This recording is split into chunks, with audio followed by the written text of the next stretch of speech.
Bonjour tout le monde, j'espère que vous allez bien. Alors aujourd'hui, nous fêtons deux saints. Nous fêtons Saint Christophe et Saint Jacques. Alors, je vais vous parler de l'évangile de Maria Valtorta, qui est ici présente, et je raconter un peu l'histoire de Saint Christophe. Donc, Saint Christophe est donc le saint que l'on prie pour les voyages. On prie beaucoup Saint Christophe pour les voyages et on prie aussi Saint Christophe pour qu'il aide à porter le Christ en soi. Donc en fait, Saint Christophe est un saint. Alors au début, en fait, il s'appelle Réprouvé. Il s'est appelé Christophe parce qu'il y a le prénom Christ et c'est celui qui porte le Christ. Donc Saint Christophe s'appelle d'abord Réprouvé et Réprouvé cherche à être au service du plus fort. Donc d'abord, il veut être au service du roi. Mais il se rend compte que le roi a peur du démon. Donc, Réprouvé cherche le diable pour être à son service. Et il se rend compte que le diable a peur de Jésus. Donc qu'est-ce qu'il fait? Il se met à la recherche de Jésus. Il ne trouve pas tout de suite Jésus. Il trouve, alors je ne sais plus si c'est un moine ou si c'est un sage, mais il lui demande comment rencontrer le Christ, comment rencontrer Jésus. Et le moine lui dit, il faut que tu pries, il faut que tu fasses des sacrifices, etc. etc. Et lui, il n'aime pas trop ça. Alors la personne lui dit, tu vas aider les gens à traverser le fleuve. Saint Christophe est quelqu'un de grand, de costaud, réprouvé. Donc du coup, il accepte et il se met à faire traverser les gens le fleuve. Il est dans le fleuve et il fait traverser les gens. Et un jour, il y a un petit enfant qu'il fait traverser et c'est Jésus. Et quand il fait traverser Jésus, il a des grandes difficultés et il lui dit comme ça, quand je t'ai fait traverser, j'avais l'impression d'avoir tout le poids du monde sur les épaules. Et Jésus lui répond, tu avais effectivement tout le poids du monde sur toi. Et c'est là qu'il a compris que c'était Jésus. Et donc après, il se fait appeler Saint Christophe pour le Christ, pour celui qui porte le Christ en lui. Donc Saint Christophe aide pour les voyages et notamment pour le voyage spirituel, pour aider à porter le Jésus en soi. Donc Saint Christophe, voici son histoire et maintenant je vais vous raconter quelques passages de l'évangile de Maria Valtorta, ici présente. Maria est une mystique italienne qui pendant 20 ans a reçu les visions de la vie de Marie et de Jésus, donc de la naissance de la Vierge Marie jusqu'à sa dormition. Il y a 10 tomes, ça raconte sa vie en entier. Je vous en parle très souvent des évangiles de Maria Valtorta. Donc aujourd'hui, elle est restée alitée pendant plus de 20 ans. Hein. Elle a énormément souffert. Ses visions lui procuraient des mini-crises cardiaques. Enfin bref, comme tout lot de mystiques dans tous les cas. Et Jésus appelait Maria Petit Jean. Jean était l'apôtre préféré. Et Jean est le frère de Jacques. Jean, l'apôtre préféré de Jésus. Et Jacques est son frère. Donc, il y a quelques passages notoires dans l'évangile de Jacques. Pour Jacques et Jean, il y a notamment la rencontre de Jean et Jacques avec Jésus. Il y a le passage où Jean et Jacques deviennent les fils du tonnerre. Le passage où la mère de Jean et de Jacques demande à Jésus que Jean et Jacques soient à la droite et à la gauche de Jésus. Le passage où Jacques est au mont des Oliviers, le jeudi saint, où il s'endort. L'adoration que l'on fait tous les jeudis ensemble, c'est par rapport à cette histoire. Et le passage de Jacques à la transfiguration de Jésus avec Pierre et Jean. Et donc du coup, je vous raconte pas le passage, le seul passage que je ne vais pas vous raconter, c'est la transfiguration, puisqu'on va fêter la fête de la transfiguration. Et je vous relirai ce passage de la transfiguration, mais sachez que Saint Jacques était parmi la transfiguration. Donc je commence par la rencontre de Jean et Jacques parmi tous les disciples Jean, fils de Zébédée, et le pur. Jean, l'apôtre préféré de Jésus. Donc cette vision date du 25 février 1944. Je vois Jésus cheminer le long de la bande verte qui borde le Jourdain. Il est revenu à peu près à l'endroit qui a vu son baptême, près du gué, qui paraît très connu et fréquenté pour passer sur l'autre rive vers la Pérée. Mais alors qu'il y avait foule, l'endroit paraît désert maintenant. Seuls quelques voyageurs le parcourent à pied, à cheval ou à dos d'âne. Jésus paraît ne leur prêter aucune attention. Il avance en direction du nord, comme absorbé dans ses pensées. Quand il arrive à la hauteur du gué, il croise un groupe d'hommes d'âge divers qui discutent avec animation, puis se séparent, une partie allant vers le sud, l'autre remonte vers le nord. Parmi ces derniers, je vois qu'il y a Jean et Jacques. Jean, le premier, voit Jésus et le montre à son frère et à ses compagnons. Ils parlent un peu entre eux, puis Jean se met à marcher rapidement pour rejoindre Jésus. Jacques le suit, moins vite. Les autres ne s'en soucient guère. Ils marchent lentement, en discutant. Quand Jean arrive près de Jésus, à peine à 2 ou 3 mètres derrière lui, il crie « Agneau de Dieu, qui enlève les péchés du monde !» Jésus se retourne et le regarde. Ils sont à quelques pas l'un de l'autre. Il observe Jésus de son regard sérieux et pénétrant, Jean de son regard pur et rieur, dans son charmant visage juvénile, qui pourrait être celui d'une fille. On lui donne plus ou moins 20 ans, et sur ses joues roses, on ne remarque rien qu'un duvet blond qui ressemble à un voile d'or. « Qui cherches-tu » demande Jésus. « Toi, maître. Comment sais-tu que je suis maître ? C'est Jean le Baptiste qui me l'a dit. Et alors, pourquoi m'appelles-tu l'agneau ? Parce que je l'ai entendu t'appeler comme cela, un jour où tu es passé, il y a plus d'un mois. Qu'attends-tu de moi ? Que tu nous dises les paroles de vie éternelle et que tu nous consoles. Mais qui es-tu ? Je suis Jean, fils de Zébédée, et lui c'est mon frère, Jacques. Nous sommes de Galilée, nous sommes pécheurs et nous sommes aussi disciples de Jean. Lui, il nous disait des paroles de vie, et nous l'écoutions, car nous voulons suivre Dieu. Et par la pénitence mériter son pardon, en préparant les chemins du cœur à la venue du Messie. C'est toi, Jean. C'est toi. Jean l'a dit, car il a vu le signe de la colombe se poser sur toi, et il nous a dit, voici l'agneau de Dieu. Moi je te dis, agneau de Dieu, qui enlève les péchés du monde. Donne-nous la paix, parce que nous n'avons plus de guide, et notre âme est troublée. Où est Jean ? Hérode l'a fait arrêter. Il est en prison, à Machéronte. Ses plus fidèles parmi nous ont bien essayé de le délivrer, mais c'était impossible. Nous revenons de là. Laisse-nous venir avec toi, maître. Montre-nous où tu habites. Venez, mais savez-vous ce que vous cherchez ? Celui qui me suit devra tout abandonner, maison, parents, façon de penser, et même la vie. Je ferai de vous mes disciples et mes amis, si vous le voulez. Mais moi, je n'ai ni richesse, ni protection. Je suis pauvre, et le serai davantage, au point de ne pas avoir où reposer ma tête, et je serai persécuté plus qu'une brebis perdue n'est poursuivie par les loups. Mon enseignement est encore plus sévère que celui de Jean, car il est interdit de le ressentiment. Il concerne moins l'extérieur que l'âme. Vous devrez renaître si vous voulez être mes disciples. Le voulez-vous ?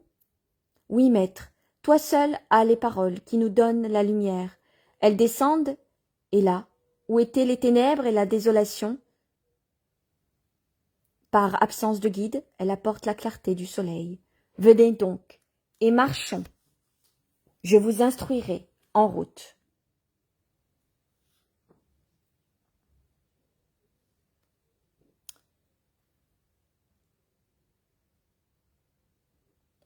Et là, il y a Jean et Jacques qui rapportent à Pierre leur rencontre avec le Messie. Vision du 12 octobre 44. Alors, je vous épargne un peu. Jean débouche d'une ruelle et se hâte vers le lac. Jacques le suit, mais d'un pas beaucoup plus calme. Jean regarde les barques déjà accostées, mais ne trouve pas celle qu'il cherche. Il aperçoit alors qu'elle est encore à quelques centaines de mètres de la rive, occupée aux manœuvres d'accostage. Les mains en porte-voix, il crie très fort un « Oh, hé ! prolongé qui doit être l'appel habituel. Quand il voit qu'on l'a entendu, il fait avec les bras et grands gestes qui signifient « venez, venez ». Les hommes de la barque s'imaginent je ne sais quoi, foncent à coups de rame, et la barque avance plus rapidement qu'avec la voile qui l'amène, peut-être pour faire plus vite. Lorsqu'ils arrivent à une dizaine de mètres du rivage, Jean n'attend plus. Il enlève son manteau et son long vêtement et les jette sur la grève, se déchausse, relève son vêtement de dessous en le ramenant d'une main jusqu'à l'aine et descend dans l'eau à leur rencontre. « Pourquoi n'êtes-vous pas venus tous les deux ?» demande André. Pierre Boudeur ne dit rien. « Et toi, pourquoi n'es-tu pas venu avec Jacques et moi ?» répondent Jean et André. « Je suis allé pêcher. Je n'ai pas le temps à perdre. Tu as disparu avec cet homme. Je t'avais fait signe de venir. C'est bien lui. Si tu entendais ses paroles, nous sommes restés avec lui toute la journée et jusqu'à tard dans la nuit. Maintenant, nous venons vous dire, venez. C'est bien lui? Tu en es sûr? Nous l'avons à peine vu sur le moment quand Jean-Baptiste nous l'a montré. C'est lui. Il ne l'a pas nié. N'importe qui peut dire ce qu'il arrange pour s'imposer aux gens crédules. Ce n'est pas la première fois, bougonne Pierre, mécontent. Oh, Simon, ne parle pas comme ça, c'est le Messie. Il sait tout et il entend. Jean est affligé, consterné par les paroles de Simon-Pierre. Allons donc, le Messie, et c'est justement à toi qu'il se montre, ainsi qu'à Jacques et André, à toi, à trois pauvres ignorants, il viendra bien autrement, le Messie. Et il m'entend, mon pauvre garçon. Les premiers soleils du printemps t'ont frappé sur la tête. Allez, viens travailler, ça vaudra mieux. Laisse tomber tous ces boniments. C'est le Messie, je t'assure. Jean disait des choses saintes, mais celui-là parle en tant que Dieu. À moins d'être le Christ, nul ne peut dire des choses pareilles. Simon, moi je ne suis pas un gamin, je suis plus âgé, je suis calme et réfléchi. Tu le sais, j'ai peu parlé, mais j'ai beaucoup écouté pendant ces heures où nous sommes restés avec l'agneau de Dieu. Et je te dis que, vraiment, il ne peut être que le Messie. Pourquoi ne pas croire? Pourquoi ne pas vouloir le croire? C'est possible pour toi, parce que tu ne l'as pas entendu, mais moi je crois. Nous sommes pauvres et ignorants. Il affirme justement qu'il est venu annoncer la bonne nouvelle du royaume de Dieu.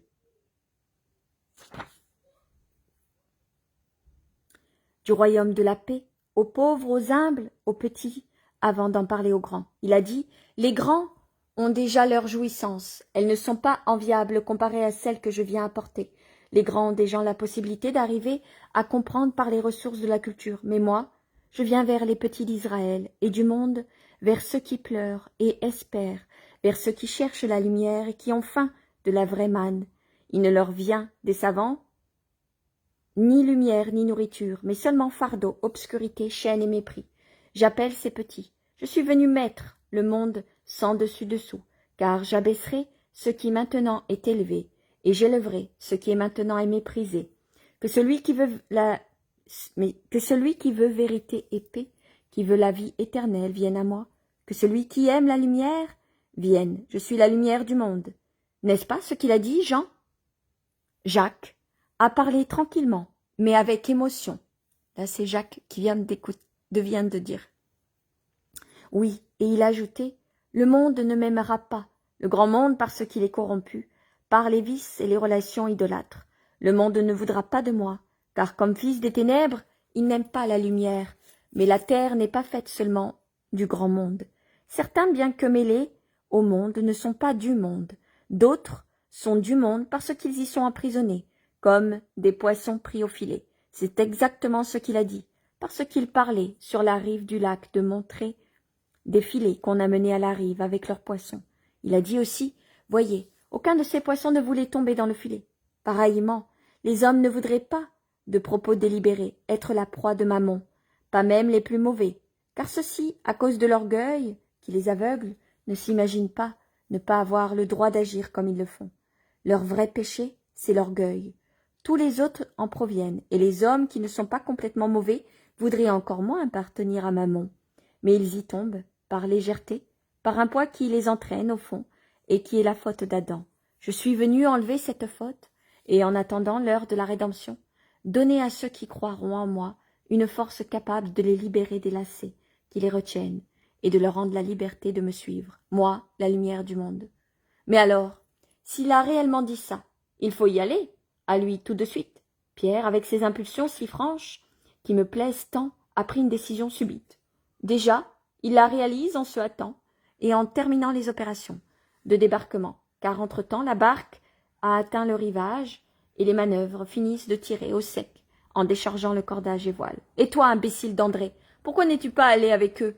Mais Simon, tu m'as reproché de ne pas les voir Mais Simon, tu m'as reproché de ne pas les avoir persuadés de venir avec moi. Toute la nuit, tu as bougonné. Et maintenant, tu me reproches de n'y être pas allé. Tu as raison. Mais moi, je ne l'avais pas vu. Toi, oui. Et tu devais avoir vu qu'il n'est pas comme nous. Il doit avoir quelque chose de plus beau. Oh oui, dit Jean. Il a un visage et des yeux. Pas vrai, Jacques? Quel regard et une voix. Ah, quelle voix. Quand il parle, on a l'impression de rêver au paradis. Vite, vite. Allons le trouver. Quant à vous, il s'adresse aux manœuvres. Portez tout à Zébété et dites-lui de se débrouiller. Nous reviendrons ce soir pour la pêche. Ils remettent tous leurs habits et s'en vont.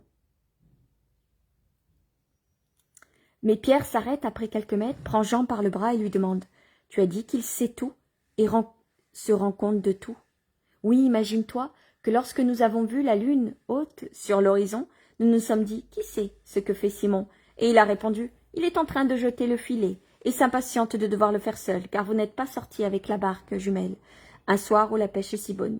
Il ne sait pas que d'ici peu, il ne pêchera plus qu'avec des filets, tout autre que pour prendre de toute autre proie. Bonté divine, c'est tout à fait cela. Alors il sera même rendu compte que, je l'ai presque traité de menteur, je ne peux aller vers lui. Oh, il est si bon. Il sait certainement que tu as cette pensée. Il le savait déjà. En effet, quand nous l'avons quitté, en disant que nous allons te trouver, il nous a dit « Allez, mais ne vous laissez pas vaincre par les premières paroles de mépris. Ceux qui veulent me suivre doivent savoir tenir tête aux moqueries du monde et aux interdictions de la famille, car je suis au-dessus des liens du sang et de la société, et j'en triompherai. Et ceux qui sont avec moi triompheront éternellement. » Et il a dit encore « Sachez parler sans crainte. En vous entendant, il viendra, car c'est un homme de bonne volonté. » C'est ce qu'il a dit. Alors je viens. Parle. Parle-moi encore de lui, en chemin. Où est-il? Dans une pauvre maison. Ça doit être chez des amis. Mais il est pauvre. Un artisan de Nazareth, nous a-t-il dit. Et de quoi vit-il maintenant, s'il ne travaille plus? Nous ne lui avons pas demandé. Peut-être que sa parente l'aide. Il aurait mieux valu de lui apporter des poissons, du pain, des fruits, quelque chose. Nous allons interroger un rabbi, car il ressemble en tout à un rabbi, et plus encore, et nous venons les mains vides. Ce n'est pas ce qu'attendent nos rabbins. Mais lui n'est pas de leur avis. Jacques et moi ne possédions que 20 deniers. Nous les lui avons offerts, comme c'est le coutume pour les rabbis. Mais il n'en voulait pas. Et comme nous résistions, il a dit « Que Dieu vous les rende avec les bénédictions des pauvres. Venez avec moi. » Il les a aussitôt distribués à des pauvres, dont il connaissait le domicile. Nous lui avons demandé « Et pour toi, maître, tu ne gardes rien ?» Il a répondu « La joie de faire la volonté de Dieu et d'être utile à sa gloire. » Nous avons encore ajouté « Tu nous appelles maître, mais nous sommes tous à fait pauvres. Que devons-nous apporter ?» Il nous a répondu, avec un sourire, à nous donner un avant-goût du paradis. « C'est un grand trésor que je vous demande. Et nous? Mais si nous n'avons rien, alors lui, vous avez un trésor qui a 7 noms, que même les plus humbles peuvent posséder, mais que le plus riche des rois ne peut pas posséder, et je le veux. Écoutez-en les noms. Charité, foi, bonne volonté, droiture d'intention, continence, sincérité, esprit de sacrifice. C'est ce que j'attends de celui qui me suit. Cela seulement, et vous l'avez en vous. Ce trésor dort en vous, comme la semence dans le sillon. L'hiver, mais le soleil de mon printemps en fera faire 7 épis. Voilà ce qu'il a dit. Ah, cela me donne la certitude que c'est le vrai rabbi, le Messie promis. Il n'est pas dur pour les pauvres, il ne demande pas d'argent. Cela suffit pour reconnaître qu'il est le saint de Dieu. Allons en lui, en toute sécurité, et tout se termine là. Alors ça, c'est la rencontre de Jacques et Jean avec Jésus, puis Jacques et Jean emmènent Pierre et André, pour voir Jésus. Alors après, il y a l'évangile de Jacques et Jean qui deviennent les fils du tonnerre, vers j'arrive pas à dire le nom, Asgzib, avec le berger Anne. Vision du 14 novembre 1945. Jésus traverse une région très montagneuse. Ce ne sont pas des hautes montagnes, mais sur une succession de montées et de descentes, de collines et une quantité de torrents.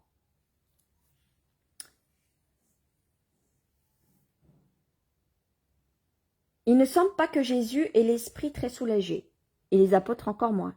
Ils marchent silencieusement au fond d'une vallée. Seuls des bergers et des troupeaux se présentent à leurs yeux, mais Jésus ne paraît pas les voir. C'est le soupir découragé de Jacques, fils de Zébédée, et ses paroles inattendues, fruit d'une réflexion soucieuse qui attire l'attention de Jésus. Jacques dit « Défaite sur défaite, il me semble que nous sommes maudits. » Jésus lui pose la main sur l'épaule. « Ne sais-tu pas que c'est le sort des meilleurs ? Ah, je le sais, depuis que je suis avec toi. Mais de temps en temps, il faudrait quelque chose de différent pour ragaillardir notre cœur et notre foi.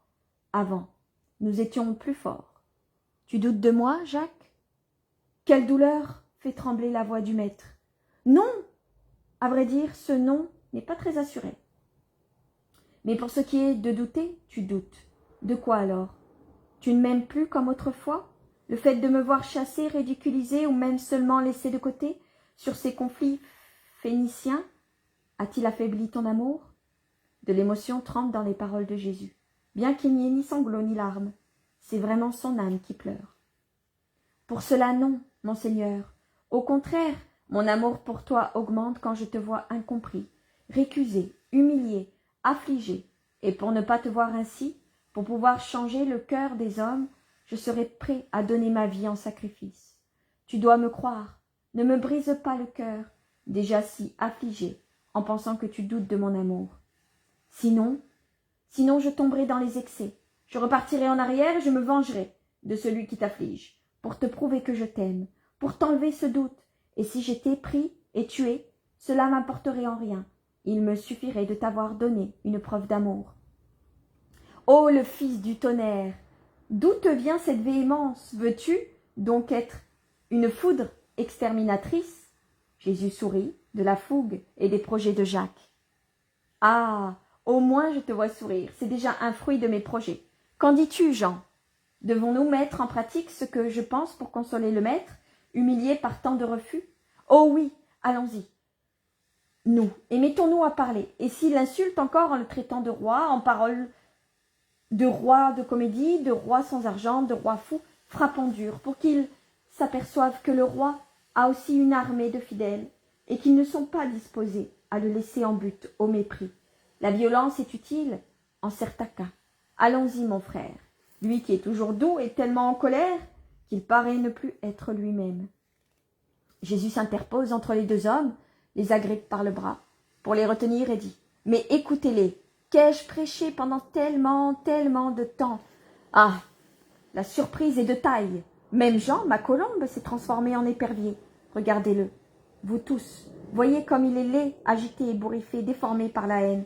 Quelle honte. Mais vous vous étonnez que des Phéniciens restent indifférents, que des Hébreux soient pleins de haine, que des Romains m'intiment l'expulsion quand vous, les premiers, vous n'avez encore rien compris depuis 2 ans que vous êtes avec moi, quand vous êtes devenus fiers par la haine et que vous avez dans le cœur, quand vous rejetez de votre âme ma doctrine d'amour et de pardon, quand vous l'expulsez comme une sottise et accueillez la violence comme une bonne alliée. Ô Père saint, cela oui, c'est une défaite. Au lieu d'être comme autant de faucons qui aiguisent leur bec et leurs griffes, ne vaudrait-il pas mieux que vous soyez des anges qui prient le Père de réconforter son Fils? Quand donc a-t-on vu un orage faire du bien par ses foudres et sa grêle? Eh bien, en souvenir de ce péché que vous avez commis contre la charité, en souvenir du moment où j'ai vu affleurer sur votre visage l'animal homme au lieu de l'homme ange, que je veux toujours voir en vous, je vais vous surnommer les fils du tonnerre. Jésus est à moitié sérieux quand il s'adresse aux fils de Zébédée, tout enflammés, mais ses reproches ne durent pas devant leur repentir, et avec un visage que l'amour rend lumineux, il les serre contre son cœur en disant « Ne soyez plus jamais mauvais comme cela, et merci pour votre amour, et aussi pour le vôtre, mes amis, dit-il en s'adressant à André et à Matthieu, et à ses 2 cousins. Venez ici, que je vous embrasse, vous aussi. Mais ne savez-vous pas que, si je n'avais pas d'autre voie que celle de faire la volonté de mon Père et de votre amour, je serais toujours heureux, même si le monde entier me giflait. Je suis triste, non pas pour moi, pour mes défaites, comme vous dites, mais par pitié, pour les âmes qui repoussent la vie. Voilà, maintenant nous sommes tout contents. tous contents, n'est-ce pas, espèce de grand enfant que vous êtes. Allons, partons. Allons, partons. Allez trouver ces bergers qui sont en train de traire le troupeau et demandez-leur un peu de lait. Au nom de Dieu, n'ayez pas peur, dit-il en voyant la réticence des apôtres. Obéissez avec foi. Vous aurez du lait et non des coups de bâton, même si l'homme est phénicien. Et après, il y a la suite. Donc voilà pourquoi Jacques et Jean sont appelés par Jésus les fils du tonnerre. Parce que Jésus, pendant 2 ans, enseigne la charité, le pardon, l'humilité, la sagesse. Et eux, sur un coup, comme il dit Jésus, fils d'animaux, fils sauvages, au lieu d'être fils ange, vous pensez à la vengeance, à la colère, etc. Et c'est pas ce que Jésus a enseigné. Donc il les appelle fils du tonnerre. Alors maintenant, je crois que je suis... Ah oui, quand la mère de Jacques et de Jean demande à Jésus que ses fils soient à sa droite et à sa gauche. Alors, n'oubliez pas que Jacques, c'est aussi Saint Jacques, hein, c'est Saint Jacques de Compostelle. Jésus a c'est Jacques le majeur. Donc, il y a Jacques le mineur avec Jude qui sont les cousins de Jésus. Jacques et Jude sont les cousins de Jésus. Et Jacques le majeur et Jean sont frères aussi, mais pas du tout de la famille de Jésus. Mais Jacques le majeur est là pour tous les moments importants de Jésus dans son apostolat. Et c'est aussi Jacques le majeur et le Saint Jacques de Compostelle. Donc cette vision date du 8 mars 1947. 3e annonce de la Passion, Marie, femme d'Alphée, évoque la figure de Joseph. La demande insensée des fils de Zébédée, donc de Jacques et de Jean.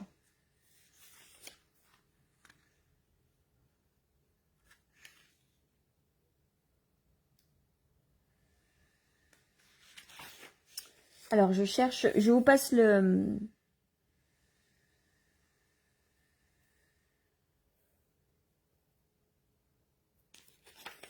Donc ça c'est l'histoire de Joseph.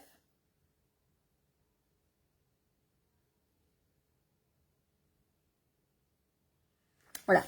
Les apôtres se sont arrêtés pour les attendre et se sont tous regroupés, même Jacques et Jean, qui étaient derrière les autres avec leur mère, pendant qu'ils se reposaient. La mère de Jacques et Jean, c'est Marie Salomé. Hein. Pendant qu'ils se reposaient de la marche et que certains mangent un peu de pain, la mère de Jacques et Jean, Marie Salomé, s'approche de Jésus et se prosterne devant lui, qui ne s'est même pas assis, dans sa hâte de reprendre la route. Jésus l'interroge, car il est visible qu'elle désire lui demander quelque chose. « Que veux-tu, femme? Parle. Accorde-moi une grâce avant que tu t'en ailles, comme tu l'annonces. Quoi donc? Ordonne que mes 2 fils, qui ont tout quitté pour toi, siègent l'un à ta droite et l'autre à ta gauche, quand tu seras dans ta gloire au royaume des cieux. » Jésus observe la femme, puis il tourne les yeux vers les 2 apôtres et dit « C'est vous qui avez suggéré cette idée à votre mère en interprétant très mal mes promesses d'hier. » Alors Marial a mis un petit astérix. Donc c'est Jean et Jacques qui ont demandé à leur mère de demander à Jésus d'être à la droite et à la gauche de Jésus. Mais ils ont cependant trouvé l'approbation de leur mère qui ne réduit pas la responsabilité de ses fils. Alors attendez. Comment on peut lire dans... Alors attendez, est-ce que je la trouve cette demande de... 106... C'est quoi qu'elle a dit? 106.7.2. Ça doit être... Est-ce que j'ai lu la demande de... Ouais, ça va peut-être être trop dur de trouver... Je pense pas que je vais trouver la demande de Jacques et Jean à Marie Salomé.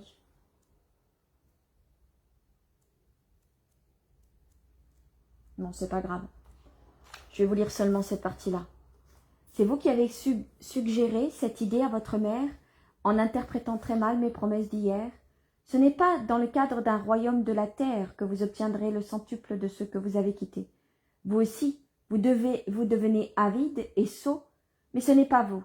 C'est déjà le crépuscule empoisonné des ténèbres qui s'avance, et l'air souillé de Jérusalem qui approche. Vous corrompt et vous aveugle, vous ne savez pas ce que vous demandez. Pouvez-vous boire la coupe que je vais boire? Nous le pouvons, Seigneur. Comment pouvez-vous dire cela si vous n'avez pas compris quelle sera l'amertume de ma coupe? Ce ne sera pas seulement l'amertume que je vous ai décrite hier, mon amertume d'homme, de toutes les douleurs. Il y aura des tortures que même si je vous les décrivais, vous ne seriez pas en mesure de comprendre. Vous ressemblez à deux enfants qui ne connaissent pas la portée de ce qu'ils demandent, mais puisque vous êtes deux esprits justes et que vous m'aimez, il est certain que vous boirez à ma coupe. Cependant, il ne dépend pas de moi de vous accorder de siéger à ma droite et à ma gauche. Il appartient à mon Père de l'accorder à ceux pour qui il l'a préparé. Les autres apôtres, pendant que Jésus parle encore, critiquent âprement la requête des fils de Zébédée, Jacques et Jean, et de leur mère. Pierre lance à Jean: « Toi aussi, je ne te reconnais plus. Tu n'étais pas comme ça. » Et Judas, avec un sourire de démon: « Vraiment, les premiers sont les derniers. Quel temps de découverte surprenante. » Mais il rit jaune. « Serait-ce pour les honneurs que nous avons suivi notre maître ?» ajoute Philippe, sur un ton de reproche. Thomas, au contraire, cherche à excuser les deux frères, et il s'en prend à Marie-Salomé. « Pourquoi provoquer l'humiliation de tes enfants? Tu aurais dû réfléchir, si eux ne l'ont pas fait, et empêcher cela. »« C'est vrai, notre mère ne l'aurait pas fait, » approuve Jude. Barthélemy reste en silence, et son visage marque clairement sa désapprobation. Simon le Zélote tente de calmer l'indignation. « Nous pouvons tous nous tromper. » Matthieu, André et Jacques, fils d'Alphée, ont beau ne pas intervenir, ils souffrent visiblement de l'incident qui entache la belle perfection de Jean. Jésus fait un geste pour imposer le silence, et il dit: « Allons donc. Une seule erreur va-t-elle en susciter un grand nombre? Vous qui exprimez des reproches indignés, ne vous apercevez-vous pas que vous péchez, vous aussi? Laissez tranquilles vos deux frères. Ma réprimande suffit à leur humiliation. Et leur humiliation est visible, leur repentir humble et sincère. Il vous faut vous aimer et vous soutenir mutuellement. Car en vérité, aucun d'entre vous n'est encore parfait. Vous ne devez pas imiter le monde dans le monde, vous le savez. Les chefs des nations les dominent, et les puissants exercent sur elles leur autorité, au nom du chef. Mais parmi vous, il ne doit pas en être ainsi. Vous ne devez pas avoir la prétention de dominer les hommes, ni vos compagnons. Au contraire, que celui d'entre vous qui veut devenir grand se fasse votre ministre, et que celui qui veut être le premier se fasse le serviteur de tous, comme l'a fait votre maître. Suis-je donc venu pour opprimer et dominer, pour être servi? Non, en vérité, je suis venu pour servir, et de même que le Fils de l'homme n'est pas venu pour être servi, mais pour servir et donner sa vie pour le rachat d'un grand nombre. Vous devrez savoir en faire autant, si vous voulez être comme je suis et où je suis. Maintenant, allez et soyez en paix entre vous, comme je le suis avec vous. » Alors voilà, j'ai pas retrouvé la demande de Salomé, de Marie-Salomé, non, de Jacques et Jean à Marie-Salomé, leur mère, mais vous la lirez de toute façon dedans. Ça doit être dans les chapitres précédents. Donc là, je vous lis le dernier passage, parce que je vous lis pas la transfiguration de Jésus avec Jacques, parce que je vous lirai, si Dieu le veut, la transfiguration en complet lors de la fête de la transfiguration, dont la neuvaine commence la semaine prochaine. Là, je vais vous lire le passage où Jésus va au mont des Oliviers le jeudi saint.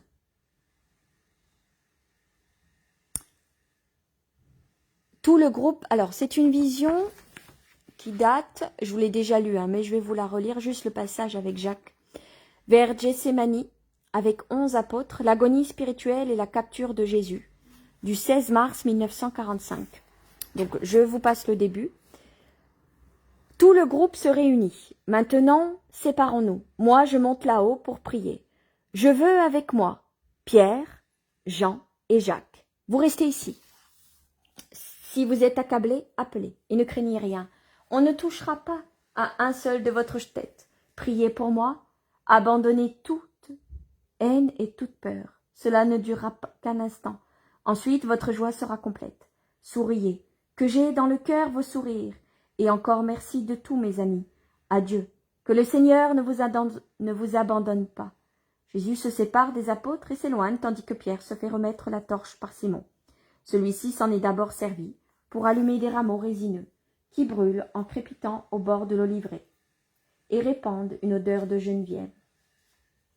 Je souffre de voir Jude poser sur Jésus un regard tellement intense et douloureux que ce dernier se retourne et cherche qui l'a regardé. Mais Jude se cache derrière Barthélemy et se mord les lèvres pour se calmer. Jésus fait de la main un geste qui est à la fois bénédiction et signe d'adieu, puis il continue son chemin. La lune, maintenant très haute, entoure de sa lumière sa haute silhouette et la fait paraître plus grande, en la spiritualisant, en rendant plus clair son vêtement rouge et plus pâle l'or de ses cheveux. Pierre, tenant la torche, et les deux fils de Zébédée hâtent le pas derrière lui. Ils continuent jusqu'à ce qu'ils atteignent le bord du premier escarpin de l'amphithéâtre naturel de l'Oliveraie. Il a pour entrée la petite place irrégulière et pour gradin les différents apics qui montent par échelons d'oliviers sur la colline. Puis Jésus leur dit « Arrêtez-vous et attendez-moi ici pendant que je prie. Mais ne dormez pas, hein, je pourrais avoir besoin de vous. Je vous le demande, instamment, priez. Votre maître est vraiment très accablé. Il l'est visiblement. Il paraît chargé d'un lourd fardeau. Où est désormais le beau Jésus viril et fort, qui s'adresse aux foules, de sa chaude voix sonore, le regard dominateur, avec un sourire paisible. On le sent déjà saisi d'angoisse. C'est à croire qu'il a couru ou pleuré. Sa voix est lasse, infiniment triste. Pierre répond, au nom de tous. Sois tranquille, maître. Nous veillerons et nous prierons. Tu n'as qu'à nous appeler et nous viendrons. Jésus les quitte, tandis que les trois hommes se penchent pour ramasser des feuilles et des branches afin de faire un feu qui serve à les tenir éveillés et à combattre la rosée qui commence à descendre abondamment.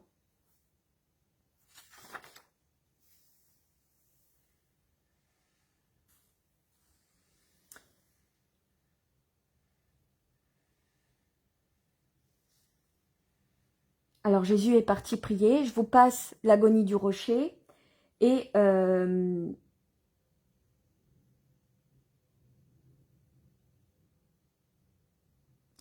Jésus se met en route. Il revient vers les trois apôtres assis autour de leur feu de branchage.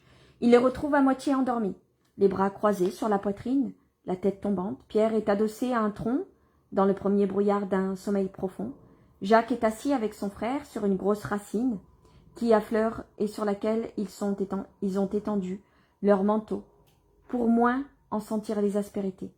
Mais bien qu'ils soient moins à l'aise que Pierre, eux aussi somnolent. Jacques a abandonné sa tête sur l'épaule de Jean, qui a penché la sienne sur celle de son frère, comme si un demi-sommeil les avait immobilisés dans cette pause. « Vous dormez ? Vous n'avez pas su veiller une seule heure ?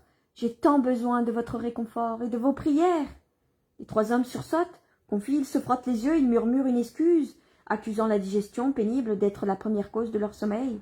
C'est le vin, la nourriture, mais maintenant cela passe. Cela n'a été qu'un moment. Nous ne désirons pas parler, et cela nous a endormis. Mais désormais nous allons prier à haute voix, et cela nous arrivera plus. Oui, priez et veillez. Pour vous aussi, car vous en avez besoin. Oui, maître, nous allons t'obéir. Et Jésus repart.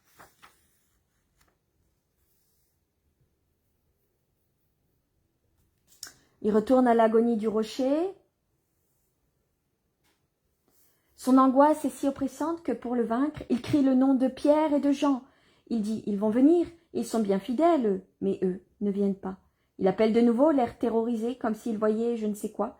Il s'enfuit à grands pas vers l'endroit où se trouvaient Pierre et Jacques et Jean. Et il les trouve plus commodément et plus pesamment endormis autour de quelques braises prêtes à s'éteindre, qui ne produisent plus qu'une petite lueur rouge dans la cendre grise. « Pierre, je vous ai appelé à 3 reprises. Que faites-vous donc? Vous dormez encore? Vous ne sentez pas à quel point je souffre? Priez qu'aucun de vous ne se laisse dominer par la chair. Si l'esprit est prompt, la chair est faible. Aidez-moi. » Les 3 hommes s'éveillent, lentement. Quand enfin ils y arrivent, ils s'excusent, leurs yeux ébahis, ils commencent par s'asseoir, puis ils se mettent debout. « Mais enfin, murmure Pierre, ça ne nous est jamais arrivé. Ce doit être vraiment ce vin, il était fort, et aussi ce froid. Nous sommes habillés pour ne pas le sentir. » En effet, ils étaient couverts de leurs manteaux, tête comprise. Donc nous n'avons plus vu le feu, nous avons plus eu froid, et le sommeil est venu. Tu dis nous avoir appelés. Je n'avais pourtant pas l'impression de dormir si profondément. Allons, Jean, cherchons des branches, remuons-nous, cela va passer. Sois tranquille, maître. Dorénavant, nous restons debout. Il jette une poignée de feuilles sèches sur la braise et souffle pour animer la flamme. Il l'alimente avec des rameaux fournis par Jean, pendant que Jacques apporte une grosse branche de genévrier ou d'une plante de même genre, qu'il a coupée dans un buisson peu éloigné. Il la pose par-dessus le reste. Une flamme vive s'élève joyeusement, éclairant la pauvre visage de Jésus, un visage d'une tristesse telle qu'on ne peut le regarder sans pleurer. Toute la lumière a disparu de ce visage, qu'une lassitude extrême. Il dit « J'éprouve une angoisse mortelle. Oui, mon âme est triste à en mourir. Mes amis, mes amis, mes amis. » Il n'a pas besoin de le dire, il suffit de le regarder.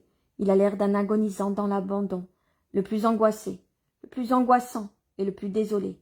Chacune de ses paroles paraît être un sanglot. Mais les 3 hommes sont trop appesantis par le sommeil. Ils semblent presque ivres tant ils marchent en titubant, les yeux mi-clos. Jésus les regarde, il ne leur fait aucun reproche qui puisse les humilier.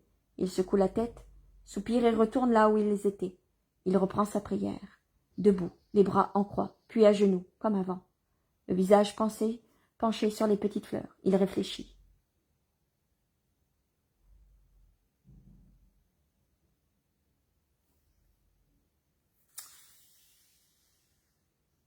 Alors, c'est toujours l'agonie de Jésus.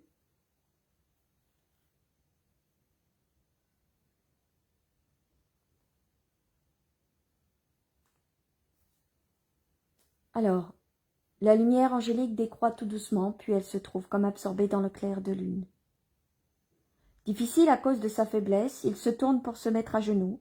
Il prie tête et main contre le manteau. Ensuite, prenant appui sur le rocher, il se lève et encore un peu titubant, va trouver les disciples. Son visage est très pâle, mais il n'est plus troublé. C'est un visage d'une beauté divine, bien qu'il soit exsangue et plus triste qu'à l'ordinaire.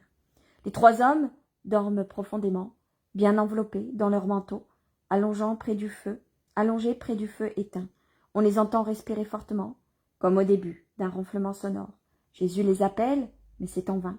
Il doit se pencher et secouer Pierre. « Qu'est-ce qu'il y a? Qui m'arrête » demande-t-il en s'étriant, abasourdi, effrayé de son manteau vert foncé. « Personne. C'est moi qui t'appelle. C'est le matin? Non. La seconde veille en est à sa fin. » Pierre est tout engourdi. Jésus secoue Jean, qui pousse un cri de terreur en voyant pencher sur lui le visage de fantôme, tant il semble de marbre. « Oh, tu me paraissais mort. » Il secoue enfin Jacques. Celui-ci, s'imaginant que c'est son frère, qui l'appelle, demande « Ils ont pris le maître ?»« Pas encore, Jacques, » répond Jésus. « Mais levez-vous maintenant et partons. Celui qui me trahit est tout proche. » Les 3 hommes encore étourdis se mettent debout. Ils regardent autour d'eux. Olivier, Lune, Rossignol brisent la paix. Rien d'autre. Cependant, ils suivent Jésus sans parler. Les 8 apôtres sont, eux, aussi plus ou moins endormis auprès du feu éteint. « Levez-vous, tonne Jésus. Pendant que Satan arrive, montrez à celui qui ne dort jamais, et à ses fils que les enfants de Dieu ne dorment pas. Oui, maître. Où est-il, maître? Jésus. Moi. Mais qu'est-il arrivé? Et au milieu de questions et des réponses confuses, ils enfilent leurs manteaux. Et voilà. Du coup, vous avez vu le passage avec les passages les plus importants de Jacques, de Saint Jacques de Compostelle. Et c'est pour ça que Jésus a demandé à Sainte Marie